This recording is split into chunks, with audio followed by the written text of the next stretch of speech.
Jung Clinic, Stop Being the Nice One. A three-step boundary script that actually holds. They tell you to be nice, to be agreeable, to always see the good in people, to be the supportive friend, the understanding partner, the accommodating colleague. It's a mantra whispered in childhood, reinforced in social circles, and often it's a deeply ingrained part of our identity. We build our self-worth on the foundation of being liked, of avoiding conflict, of smoothing over rough edges until we ourselves become smooth, almost invisible, and utterly exhausted. But what if this relentless pursuit of niceness isn't a virtue, but a carefully constructed cage? What if the very act of trying to please everyone is the quickest route to losing yourself entirely? We live in a world that often rewards the agreeable, the compliant, the ones who never rock the boat. We're taught that kindness is a one-way street, a constant outpouring of energy with little regard for the reservoir. This can lead to a creeping resentment, a silent suffering that festers beneath the surface of polite smiles and empty affirmations. We find ourselves saying yes when we desperately want to scream no, offering our time and emotional bandwidth until there's nothing left to give, not even to ourselves. This isn't about becoming rude or selfish. It's about understanding the profound difference between genuine kindness and a desperate need for external validation. It's about recognizing that true strength lies not in perpetual accommodation, but in the courage to define and defend our own boundaries. This script isn't about learning a few polite phrases to deflect unwanted requests. It's a deeper exploration into the psychological underpinnings of people-pleasing, the philosophical implications of sacrificing our authentic selves for the comfort of others, and the practical, albeit challenging steps to reclaim our inner sovereignty. We will delve into the origins of this behavior, examining how societal pressures and personal experiences can sculpt us into individuals who fear rejection more than they value their own integrity. We will then traverse the landscape of philosophical thought, seeking wisdom from those who grappled with the nature of the self, authenticity, and the courage to live by one's own convictions, even when it means standing alone. This journey is not about transforming into someone you're not, but about uncovering the essential you that has been buried beneath layers of obligation and the fear of disapproval. It's about understanding that setting boundaries isn't an act of aggression, but an act of profound self-respect, a declaration that your own well-being matters. We will equip you with the insight to recognize the patterns that keep you trapped in this cycle and the courage to begin dismantling them, brick by painstaking brick. This exploration is for anyone who has ever felt drained by their relationships, resentful of their own generosity, or lost in the constant effort to be what others expect. It's an invitation to step out of the shadows of agreeable conformity and into the light of authentic selfhood, where true connection can finally blossom, not from obligation, but from genuine, unburdened offering. Prepare to question the very definition of nice and to discover the liberating power of saying no. The pervasive pressure to be nice often masks a deeper psychological struggle, a complex interplay between our innate desire for connection and a learned fear of rejection. This isn't merely about social etiquette, it's about the very architecture of our self-esteem, how it's built, and how it can become dangerously dependent on the approval of others. We often internalize the belief that our worth is directly proportional to how much we are liked, how much we give, and how little trouble we cause. This creates a fertile ground for what psychologists and philosophers alike have grappled with: the erosion of the authentic self in favor of a carefully curated persona designed to elicit positive feedback. This constant performance, this exhausting dance of appeasement, can lead to a profound sense of emptiness. It's a state where our actions are dictated not by our own desires or values, but by an anxious calculation of what others expect or approve of. This can manifest in a myriad of ways. Agreeing to commitments we don't have time for, suppressing our true feelings to avoid conflict, or constantly apologizing for things that are not our fault. The cumulative effect is a slow but steady depletion of our emotional and mental resources, leaving us feeling hollowed out and disconnected from our own inner compass. The problem is exacerbated by a cultural narrative that often conflates assertiveness with aggression and boundaries with selfishness. We are implicitly taught that sacrificing our own needs for the sake of harmony is the highest form of virtue. This creates a paradox. The more we try to be good and agreeable, the more we risk losing our sense of self, leading to increased anxiety, resentment, and a pervasive feeling of being misunderstood or unappreciated. We become like chameleons, constantly shifting our colors to match our surroundings, forgetting our own true hue. This isn't about advocating for a wholesale rejection of kindness or empathy. On the contrary, genuine kindness, rooted in self-awareness and self-respect, is a powerful force for good. The issue arises when niceness becomes a survival mechanism, a shield against perceived threats of abandonment or disapproval, rather than an authentic expression of our inner disposition. This script aims to dissect this phenomenon, to understand its roots and its consequences, and to explore how we can cultivate a more balanced and authentic way of being in the world, one that honors our needs and desires without sacrificing our capacity for genuine connection.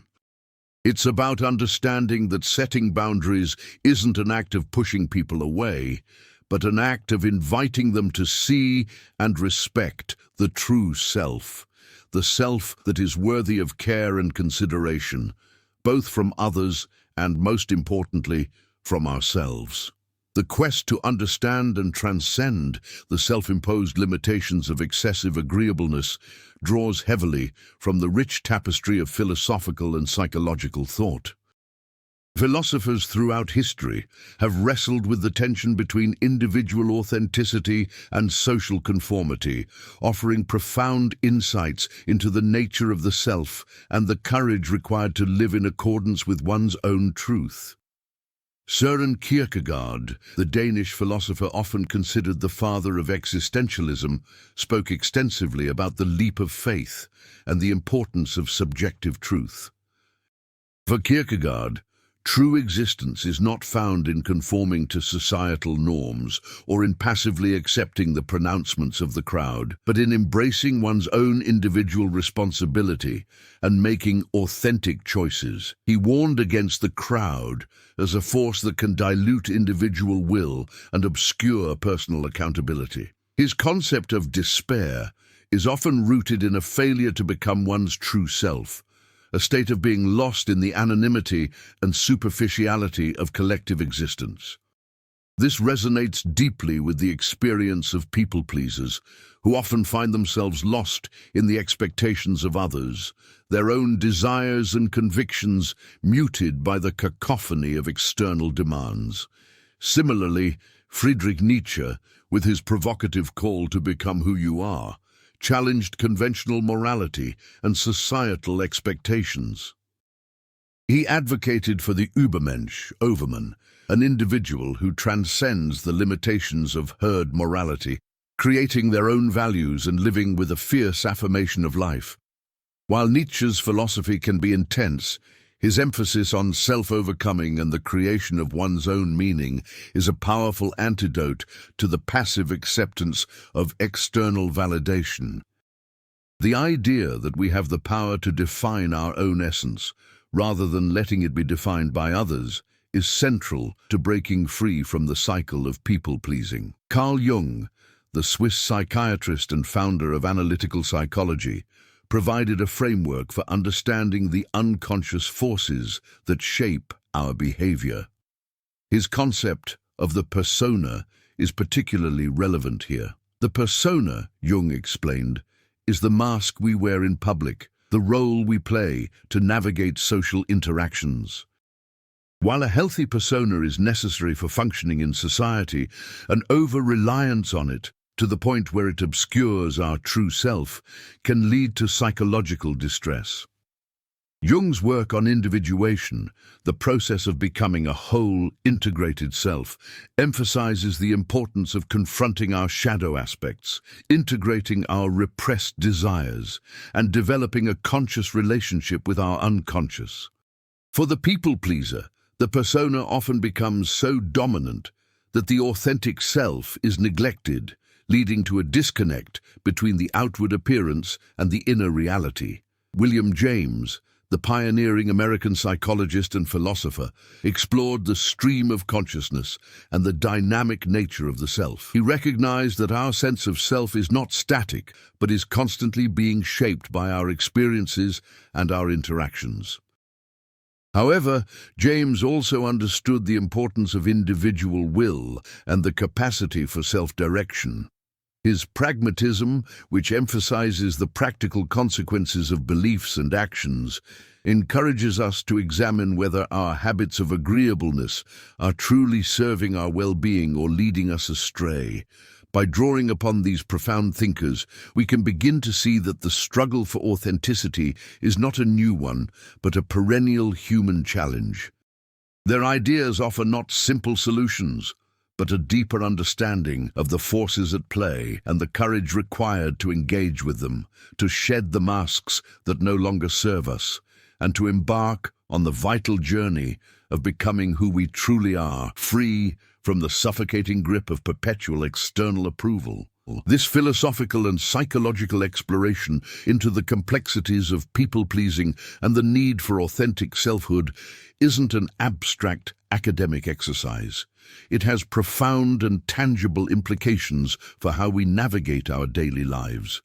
Consider the simple act of attending a social gathering. For someone deeply entrenched in people-pleasing, this might involve a silent internal battle. Should I go? I'm so tired. But if I don't go, Sarah will be disappointed. And if Sarah is disappointed, she might not invite me next time. Maybe I should just go and pretend I'm having fun. This internal monologue, fueled by anxiety and a fear of disapproval, dictates the decision, often overriding genuine needs for rest or personal time. The evening itself becomes a performance, a constant effort to appear engaged and happy, to say the right things, to laugh at the right moments, all while feeling a growing sense of depletion. This pattern extends far beyond social events. It infiltrates our professional lives, where we might agree to take on extra projects despite being overloaded, fearing that saying no will label us as uncooperative or not a team player. It affects our romantic relationships, where we might suppress our needs or desires to maintain perceived harmony, leading to a slow erosion of intimacy and mutual understanding. It can even impact our physical health, as chronic stress from unmet needs and constant emotional labor takes its toll. The core issue is a misplaced sense of responsibility. We often feel responsible for the emotions and happiness of others, believing that our own comfort or needs are secondary, or even selfish if they conflict with the perceived needs of those around us. This can lead to a tragic irony. In our desperate attempt to be liked and to avoid causing any discomfort, we inadvertently create a situation where we feel increasingly resentful, misunderstood, and ultimately unhappy.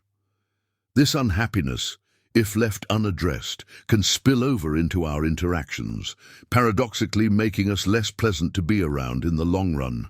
The challenge, therefore, lies in shifting this perspective. It's about recognizing that our primary responsibility is to ourselves, to our own well-being, our own values, and our own emotional integrity. This doesn't mean becoming callous or indifferent to the needs of others. Instead, it means understanding that we can be both kind and assertive, compassionate and boundaries-aware. It means learning to differentiate between genuine empathy and the compulsive need to soothe or placate. It's about recognizing that a healthy relationship, whether with a friend, family member, or partner, is one where both individuals feel safe to express their needs and boundaries without fear of reprisal or abandonment. This requires a conscious effort to practice new behaviors, to experiment with saying no, even for small things initially, to express our preferences clearly, and to observe the actual consequences, which are often far less dire than our anxieties predict.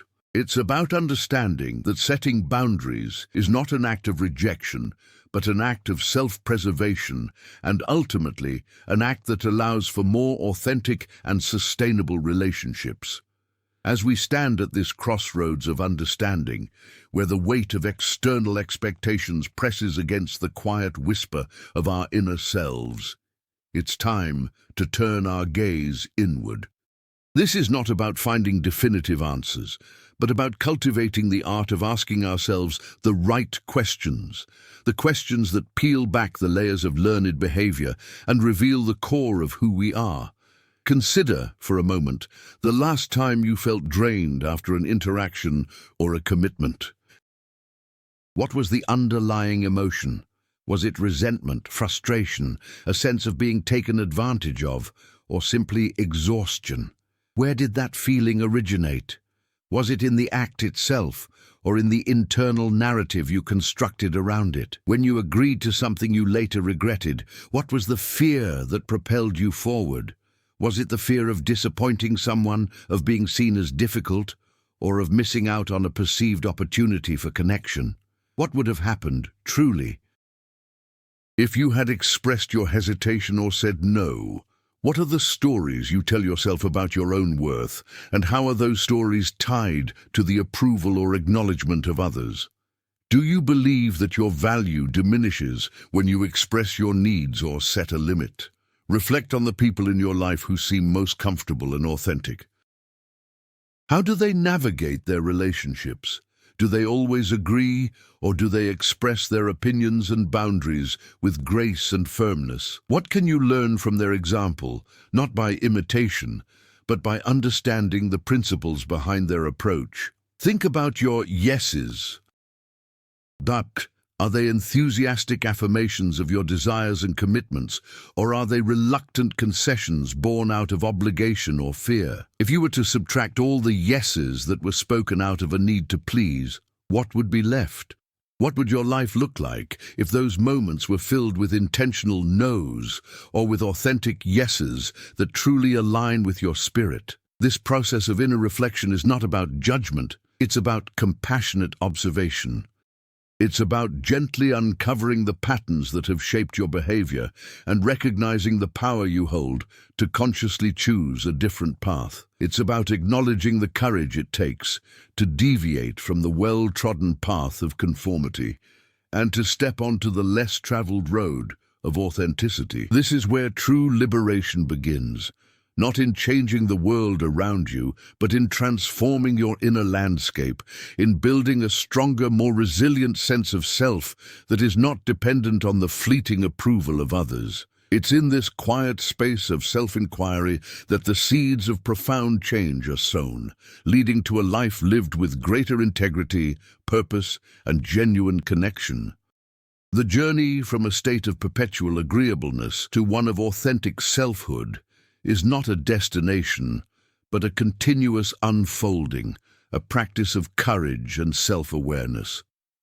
It's about understanding that true kindness is not the absence of boundaries, but the presence of respect for oneself as much as for others.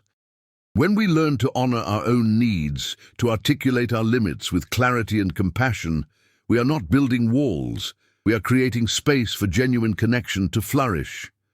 We are inviting others to see us, not as a compliant echo, but as a vibrant, unique individual, capable of both giving and receiving in a balanced and healthy way. The fear that setting boundaries will alienate us often dissolves when we realize that the relationships worth keeping are those that can withstand our authenticity. In fact, it is often through the clear articulation of our limits that deeper understanding and stronger bonds are forged. It is in these moments of courageous self-expression that we reclaim our power, not to control others, but to direct our own lives with intention and integrity.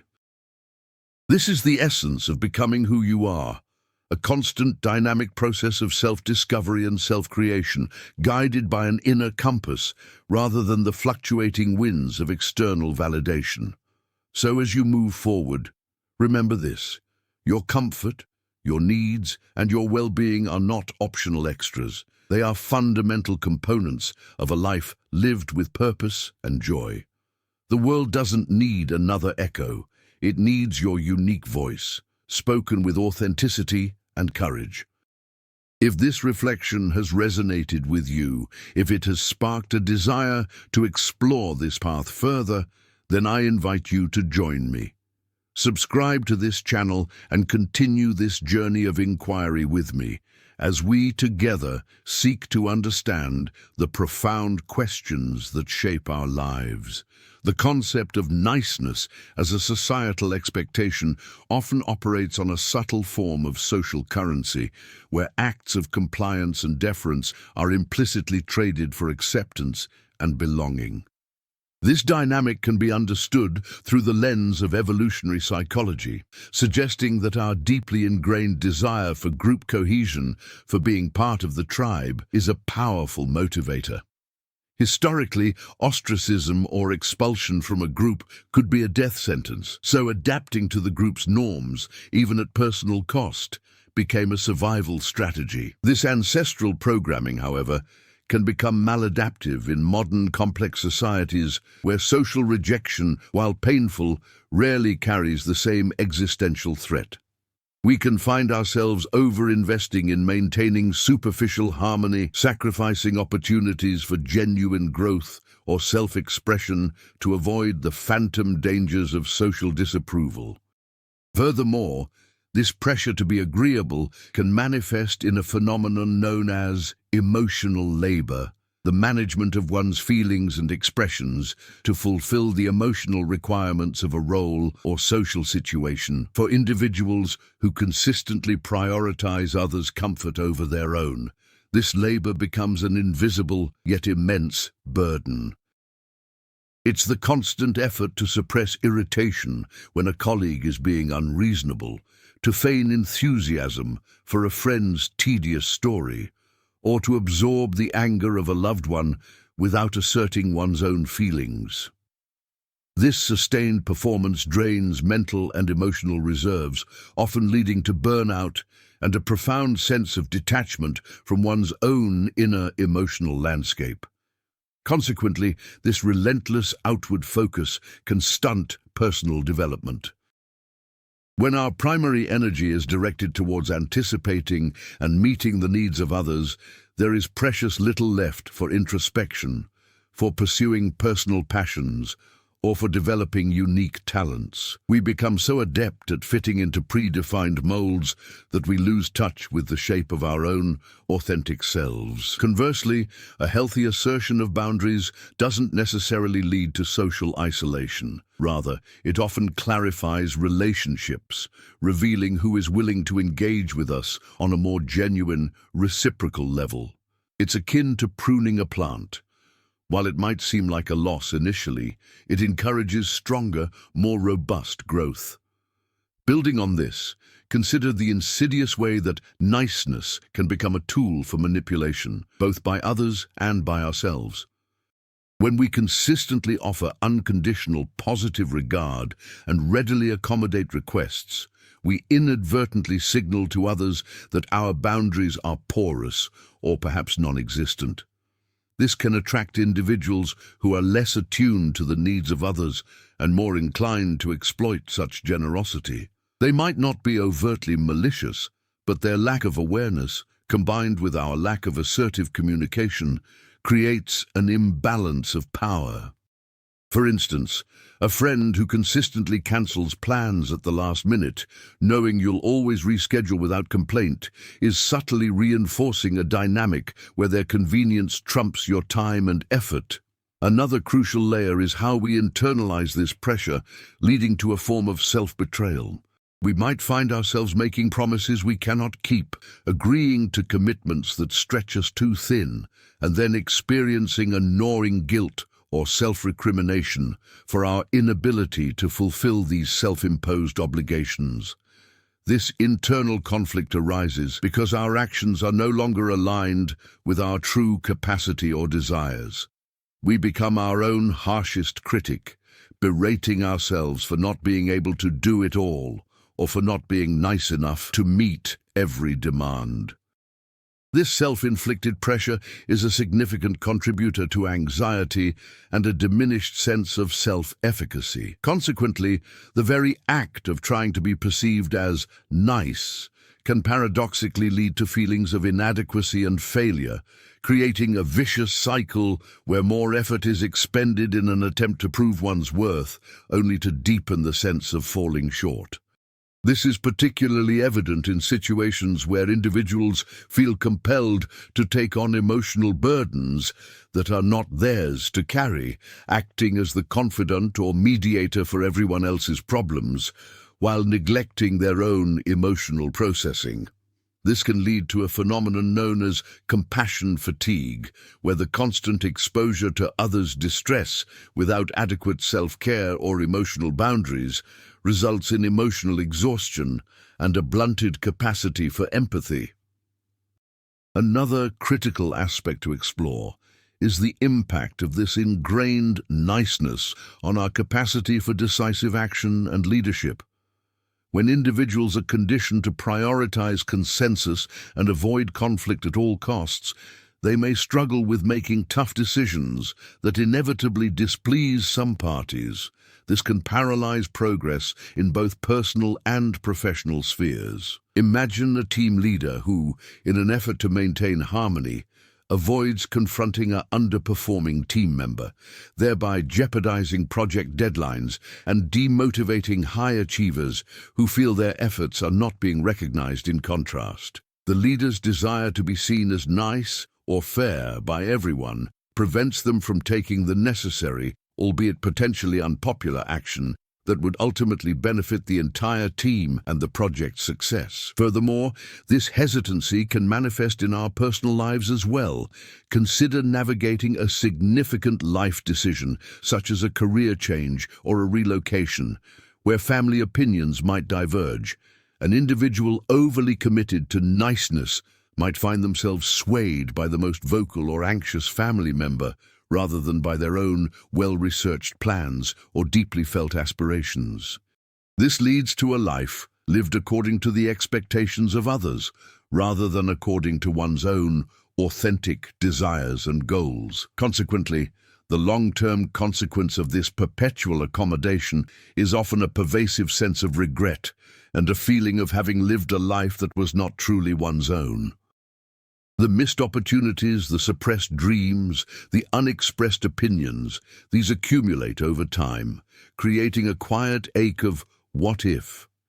This is particularly poignant when looking back at different life stages, realizing how much personal growth and fulfillment was sacrificed on the altar of external approval. Conversely, individuals who are adept at setting healthy boundaries often project an aura of confidence and self-assurance. Their ability to say no without guilt and to say yes with genuine enthusiasm commands a different kind of respect. It signals that they value their time, energy, and principles, and that they expect others to do the same. This self-respect often inspires a reciprocal respect from others, fostering more authentic and equitable relationships. The subtle erosion of self, fueled by an overemphasis on agreeable social performance, can also profoundly impact our capacity for nuanced emotional intelligence. When we suppress our own authentic reactions to maintain a facade of pleasantness, we stunt our ability to accurately read and respond to the emotional states of others. Genuine empathy requires an honest engagement with our own feelings, a recognition of the spectrum of human emotions within ourselves, before we can truly connect with them in others. If we habitually disavow our own anger, sadness, or frustration in favor of a placid exterior, We become less attuned to these same signals when they arise in those around us. This creates a disconnect where we might misinterpret genuine distress as mere petulance or fail to recognize subtle signs of discomfort that could be addressed with early, gentle intervention. Consider how this plays out in intimate relationships. A partner who consistently suppresses their hurt when a boundary is crossed might later react with disproportionate anger to a minor transgression, a manifestation of all the unexpressed grievances bubbling to the surface. This unpredictable emotional volatility, stemming from a history of suppressed feelings, can be far more damaging to a relationship than a clear, calm articulation of displeasure in the moment it occurs. Furthermore, this learned suppression can hinder our ability to engage in constructive conflict resolution. Healthy conflict isn't about winning or losing, it's about understanding differing perspectives and finding mutually agreeable solutions. However, for someone who has been conditioned to see conflict as inherently negative and to be avoided at all costs, even a minor disagreement can feel like a catastrophic interpersonal failure. This leads to a tendency to cede ground easily, to apologize even when not at fault, or to withdraw entirely rather than engage in the necessary dialogue. The consequence is that underlying issues remain unresolved, festering and creating a subtle but persistent tension that erodes trust and intimacy over time. It's like trying to fix a leaky faucet by ignoring the drip. The problem doesn't disappear, it simply worsens in the background. Building on this, the very definition of success can become distorted when filtered through the lens of universal agreeableness. In many professional environments, particularly those that value collaboration, the pressure to be a team player can overshadow the recognition of individual contribution and essential critical thinking. This can lead to a situation where those who are most vocal in their agreement or most adept at smoothing over disagreements are perceived as more successful, regardless of the actual quality or impact of their work. This creates an incentive structure that rewards superficial harmony over substantive achievement. Think about a brainstorming session where a potentially disruptive but innovative idea is immediately shut down by a senior member who states, "That's not how we do things here," and the rest of the team nods in agreement, not out of conviction, but out of a desire to avoid challenging authority or disrupting the perceived flow.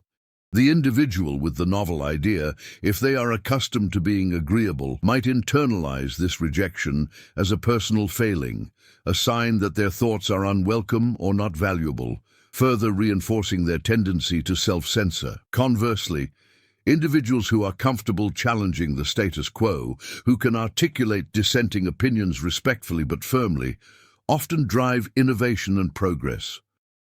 Their willingness to engage in thoughtful debate, even when it creates temporary friction, ultimately leads to more robust solutions and a more dynamic, adaptable organization. Their perceived lack of niceness in these moments is, in fact, a form of intellectual honesty and a commitment to achieving the best possible outcome, rather than simply maintaining a comfortable status quo. This distinction is crucial. Assertive disagreement is not the opposite of kindness. It is a vital component of genuine problem-solving and collaborative excellence. Consequently, the pervasive habit of prioritizing external approval can significantly diminish our innate sense of curiosity and exploration. When our primary mode of operation is to conform to existing expectations and to avoid any action that might elicit disapproval, the impulse to venture into the unknown or to question established norms often atrophies. The mental energy that could be dedicated to exploring new ideas, learning new skills, or pursuing unconventional paths is instead consumed by the constant effort of social navigation and impression management. Consider the individual who avoids taking a challenging online course or learning a new language because they fear not being good enough, or because they worry about what others might think of their efforts if they struggle. This fear of judgment, a direct consequence of prioritizing agreeableness, effectively closes doors to personal growth and intellectual expansion. The world becomes a series of potential minefields to be navigated cautiously, rather than a landscape ripe for discovery. This can lead to a stagnation of personal development, where individuals find themselves in a comfortable but ultimately unfulfilling rut, their potential largely untapped, because the risk of stepping outside the perceived lines of acceptability feels too great. The intrinsic joy of learning and discovery is overshadowed by the extrinsic pressure to maintain a flawless, agreeable exterior. This is a subtle form of self-imposed limitation, where the fear of not being liked becomes a barrier to becoming more knowledgeable, more skilled, and ultimately more fully oneself. The capacity for wonder, a hallmark of a vibrant inner life, begins to fade when the pursuit of external validation takes precedence over the internal drive for understanding and growth. The pressure to maintain a semblance of agreeable harmony can, paradoxically, foster a subtle form of relational dishonesty that undermines true intimacy. When individuals consistently prioritize avoiding conflict over expressing their genuine feelings or needs, they create a veneer of superficial peace that masks underlying tensions. This isn't about intentional deception, but rather a learned avoidance behavior, where the discomfort of confrontation is perceived as a greater threat than the slow corrosion of authentic connection. Consider, for instance, a scenario where a partner consistently agrees to plans they secretly dread, perhaps a particular social event or a demanding family visit. They might offer a cheerful, "Yes, sounds great," while internally bracing for an evening of discomfort or boredom. This pattern, repeated over time, prevents the honest communication necessary for a relationship to truly deepen. The non-confronting partner never learns what truly brings their loved one joy or dread, and the agreeable partner never experiences the relief and validation that comes from having their true preferences acknowledged and respected. Consequently, the relationship exists in a state of perpetual mild misunderstanding, where each person operates under assumptions that may not reflect the other's reality. This can lead to a profound sense of loneliness within the relationship itself, a feeling of being unseen and unheard, even in the presence of another. The accumulation of these unexpressed truths creates an invisible barrier, a subtle distance that prevents the raw, vulnerable connection that characterizes deep intimacy. Furthermore, this tendency towards agreeable avoidance can significantly impede our ability to develop genuine assertiveness, a skill crucial for navigating complex social and professional landscapes. Assertiveness is not aggression. It is the capacity to express one's needs, thoughts, and feelings directly and honestly, while respecting the rights and feelings of others. When individuals habitually suppress their own perspectives to maintain external peace, they fail to practice and hone this vital skill. Imagine a workplace scenario where a team member consistently defers to the loudest voices in meetings, rarely offering their own insights or challenging potentially flawed ideas. This individual may be perceived as agreeable and easy to work with, but they are simultaneously forfeiting opportunities to contribute meaningfully and to develop their own leadership potential. The missed opportunities for constructive feedback, for advocating for their own well-reasoned proposals, or for simply expressing a different viewpoint, create a void in their professional development. This can lead to a quiet frustration, a sense of being overlooked or undervalued, precisely because they have not learned to effectively communicate their own worth and perspectives. The underlying belief often at play here is a misinterpretation of social dynamics, the assumption that niceness equates to influence, when in reality, honest and direct communication, even when it involves disagreement, often commands greater respect and fosters more impactful collaboration. Another crucial layer to consider is how the relentless pursuit of external validation, often disguised as niceness, can foster a deep-seated fear of vulnerability. True connection, whether in personal relationships or professional collaborations, requires a degree of emotional openness. It necessitates the willingness to expose one's imperfections, one's uncertainties, and one's genuine feelings, even when those feelings might be uncomfortable or inconvenient. When individuals have been conditioned to believe that their worth is contingent upon presenting a flawless, agreeable facade, the prospect of revealing any perceived weakness or vulnerability becomes terrifying. This can manifest as an intense anxiety around making mistakes, admitting ignorance, or expressing personal struggles. For example, an individual might go to great lengths to conceal personal difficulties, such as financial strain or health issues, from colleagues or even close friends, fearing that such revelations would be perceived as weakness and would jeopardize their standing or their relationships. This fear of vulnerability creates a significant barrier to authentic connection.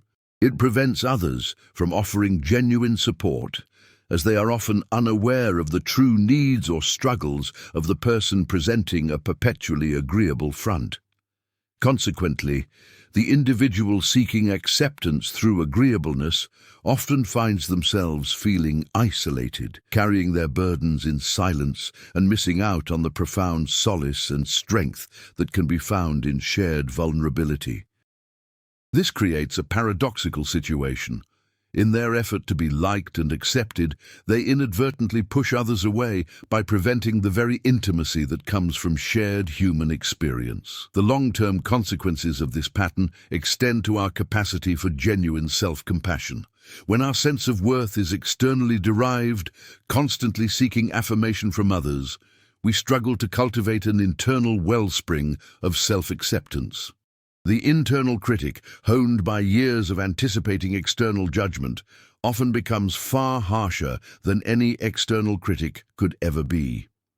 Consider the individual who, after receiving praise for a project, immediately dismisses it by focusing on a minor flaw or an area where they could have done better, rather than allowing themselves to feel the genuine satisfaction of their accomplishment. This self-negating tendency stems from a deeply ingrained belief that one is never quite good enough to warrant unconditional self-approval. The constant need for external validation perpetuates a cycle where self-worth is always contingent, always on shaky ground, susceptible to the slightest shift in external opinion. This lack of self-compassion makes it incredibly difficult to navigate setbacks or failures with resilience. Instead of viewing mistakes as learning opportunities, as natural parts of the human experience, they are often perceived as catastrophic confirmations of inadequacy. This can lead to a profound fear of trying new things or taking risks, as the potential for failure and the accompanying self-recrimination feel too daunting. Consequently, the vibrant potential for personal growth and self-discovery can remain dormant, stifled by an internalized voice that constantly demands perfection and external approval, rather than offering the gentle, understanding support that true self-compassion provides. The subtle art of navigating social expectations, where niceness often dictates our interactions, can profoundly shape our understanding and application of personal agency. Beyond mere politeness, this ingrained tendency can manifest as a reluctance to engage in what might be termed necessary friction, those uncomfortable but vital exchanges that propel growth and clarity. Consider how this plays out in collaborative projects. An individual committed to avoiding any hint of discord might readily accept a suboptimal solution proposed by a more dominant personality, rather than voicing a concern about its feasibility or potential drawbacks. This isn't about being disagreeable. It's about recognizing that true collaboration thrives not on uncritical agreement, but on the robust exploration of diverse perspectives, even when those perspectives challenge the prevailing current. The consequence of perpetually sidestepping such friction is a stagnation of innovation. When dissenting opinions are consistently smoothed over, the potential for breakthrough ideas, those that often arise from challenging the status quo, remains unrealized. This can lead to a pervasive sense of inertia, where projects proceed without genuine critical engagement, ultimately failing to reach their full potential. Furthermore, the pressure to maintain a pleasant exterior can inadvertently cultivate a form of passive resistance rather than direct communication.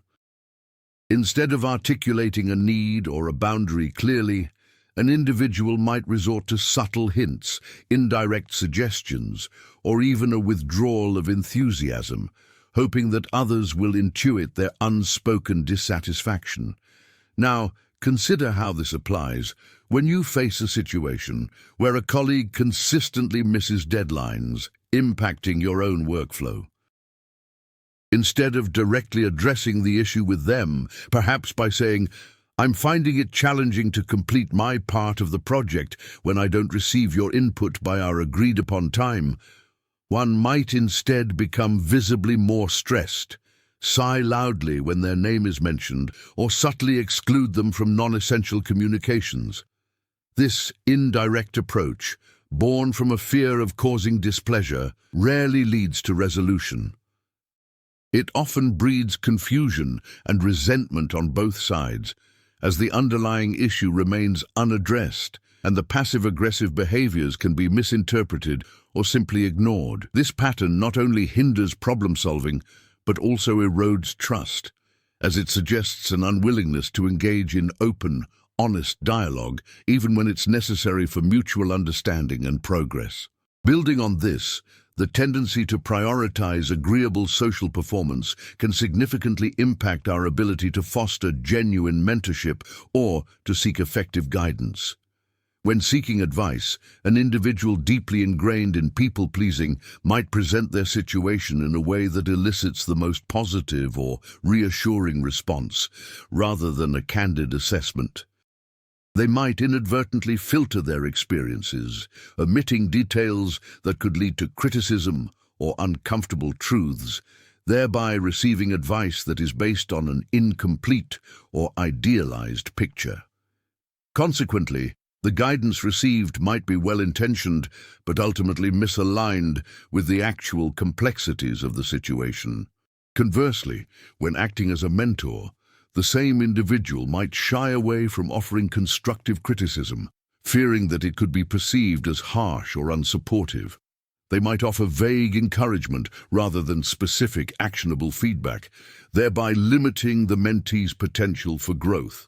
This dynamic creates a subtle but pervasive stagnation, where both the mentor and mentee are deprived of the challenging yet ultimately rewarding process of honest feedback and growth-oriented dialogue.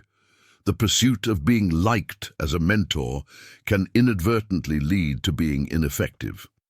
Another crucial layer is how this ingrained habit can influence our engagement with feedback, particularly in creative or performance-oriented contexts. When receiving critique, an individual accustomed to agreeable interactions might focus solely on the positive affirmations, dismissing or downplaying any suggestions for improvement. They might frame constructive criticism as merely a matter of subjective taste or personal preference, rather than an opportunity for refinement. For instance, an artist might receive feedback suggesting a particular color palette could enhance the emotional impact of their work. Instead of exploring this suggestion, they might deflect by saying, "Oh, I just really love this color," effectively shutting down a potentially valuable avenue for artistic development. This defensive posture, rooted in the fear that any criticism reflects a fundamental flaw in their being, prevents them from engaging with feedback as a tool for enhancement. It creates a feedback loop where genuine improvement is hindered because the initial reception is guarded, focused on preserving a perceived state of competence rather than embracing the iterative process of growth inherent in any skill development. This can lead to a plateau in creative output or professional skill, as the individual remains insulated from the very insights that could propel them forward.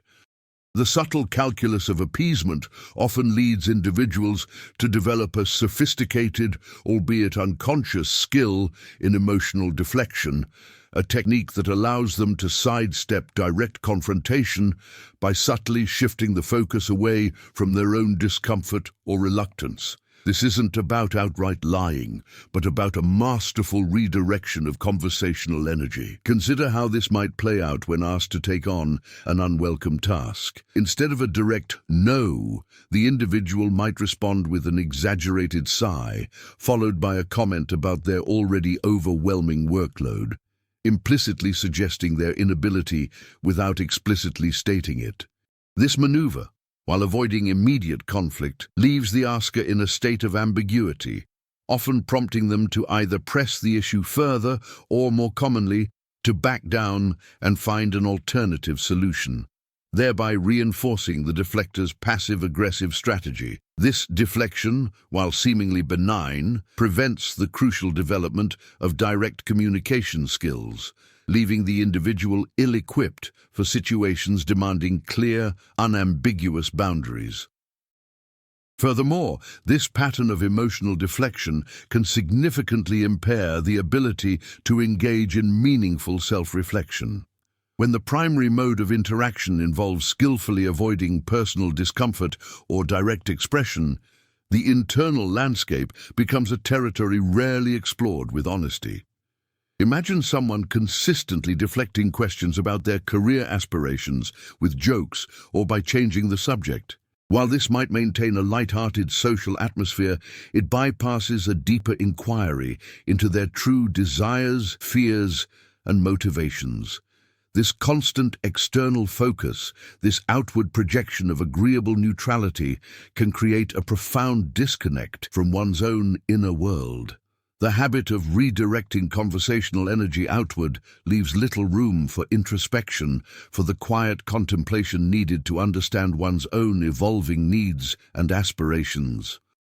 Consequently, the individual may find themselves adrift, unsure of their own desires, because they have become so adept at navigating the currents of external expectations and deflecting any internal prompts that might disrupt the social equilibrium. Building on this, consider the impact of such deflection on the development of authentic leadership qualities. Effective leaders often need to navigate complex interpersonal dynamics, which can include delivering difficult feedback or making unpopular decisions. An individual who relies heavily on deflection as a communication strategy will likely struggle in these scenarios. For instance, a manager accustomed to deflecting direct questions about performance might find it nearly impossible to conduct a constructive performance review. Instead of addressing specific areas for improvement, they might offer generalized praise or pivot to discussing team successes, thereby failing to provide the essential guidance needed for an employee's development. This avoidance of direct communication, while seemingly nice in the short term, ultimately undermines the leader's effectiveness and can lead to disengagement and underperformance within the team. The leader, by deflecting honest conversations, also misses opportunities to understand the root causes of employee challenges, thereby failing to address systemic issues that could be hindering overall productivity and morale. Another crucial layer is how this reliance on emotional deflection can foster a subtle but pervasive sense of relational imbalance. When one party consistently redirects conversations or avoids direct engagement with their own feelings, the other party is often left carrying the emotional weight of the interaction. Think about a friendship where one individual frequently uses humor or tangential anecdotes to sidestep any discussion of personal struggles. The friend, sensing the unspoken reluctance, might hesitate to probe further, feeling that their concern is unwelcome or that they are intruding. This creates a dynamic where one person is always managing the surface-level pleasantries, while the other is left with the unspoken burden of the deflecting individual's unaddressed issues. This imbalance can lead to a gradual erosion of intimacy, as genuine emotional exchange becomes increasingly difficult, replaced by a series of polite evasions and superficial interactions. The relationship, while appearing peaceful on the surface, lacks the depth and resilience that comes from shared vulnerability and honest communication. The true practice begins now, in the small moments, the everyday interactions, the quiet decisions that shape the contours of our lives. It is in choosing authenticity over appeasement, in daring to be fully present in our own experience, and in extending the same grace and understanding to ourselves that we so readily offer to others. This is the path to a life not just lived, but deeply felt, not just observed, but truly inhabited. If this exploration has stirred something within you, if it has ignited a spark of recognition or a desire for deeper inquiry, then join me, subscribe, and continue this journey of conscious living, where understanding blossoms into action and where the pursuit of wisdom leads to a more vibrant, authentic, and connected existence.